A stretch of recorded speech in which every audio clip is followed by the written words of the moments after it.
What is the dumbest idea you have ever had that actually worked? So it was my mom's birthday, we're barbecuing and we got her to stay inside and prep food so we can decorate the front with balloons and streamers and what have you. Well, we got the whole thing done in secret as hoped, but then we realized there was no way we could get all the leftover decoration material and balloon pump inside without her noticing. Now there are two ways into our house, the back door that leads into the garage and then into the kitchen where Mom was, and the front door which is visible from the kitchen sink. So, I told my brother I would go in from the back door and distract her while he brought the stuff in through the front, and down the hall past the kitchen. Once I got in the kitchen it had occurred to me that I had no plan of attack, so I legit just said, "Hey Mom, look at this dance I made," and started like swaying and bopping up and down and doing jazz hands and going la la la la.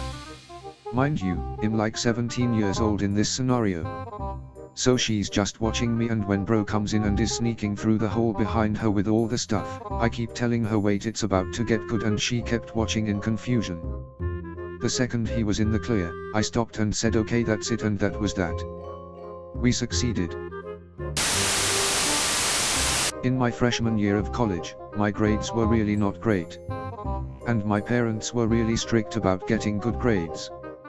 When my dad asked to see my grades, I panicked and did the inspect command on the computer where you can change typefaces on the screen to read different words and letters. I changed all of my shitty grades to good grades. My dad was so happy that I did good my first year of school. He asked me to print my results. I did, and turns out he had to send them to our car insurance company for a good student discount. Ultimately, I committed insurance fraud by accident. But I got the discount.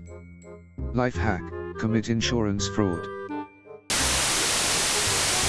When I was like 7 years old, I was playing in my back garden with those incredibly bouncy little balls you got, just bouncing them high off the house and letting them bounce randomly before trying to catch them, as you did.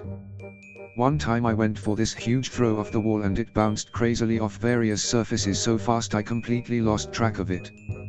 So my 7-year-old logic was to stand back in the same place and throw another ball the same way. I watched it bounce this way and that about 10 times before finally hitting a plant and coming to a rest in a flower bed. I went over to pull back the foliage and sure enough there were both balls literally lying touching each other in the mud. At the time I was like, yep, makes sense, but over the years since then I've often thought about it and how the hell it worked. Wearing a motorcycle helmet while snowblowing. I did it because I missed riding, it kept my face warm, and when snow would fly back at me the visor would protect me. This has to be the stupidest looking activity, but so effective. Snowblower extreme.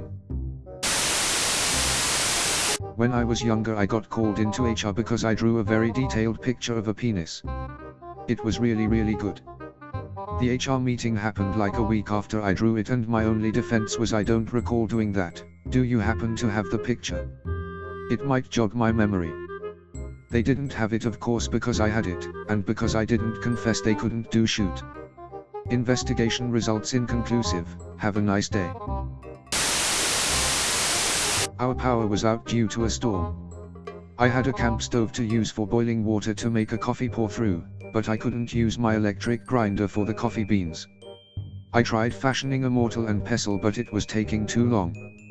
So, I put the coffee beans in a couple of Ziploc bags, placed the bag right behind a car tire, then ran over it back and forth a couple of times to crush the beans.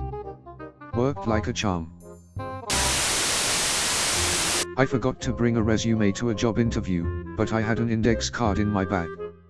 I cut the index card in half and wrote my name, my contact info, and creative problem solver in my best handwriting, and gave a copy of my business card to both the interviewers. I got the job. I mean, you weren't lying.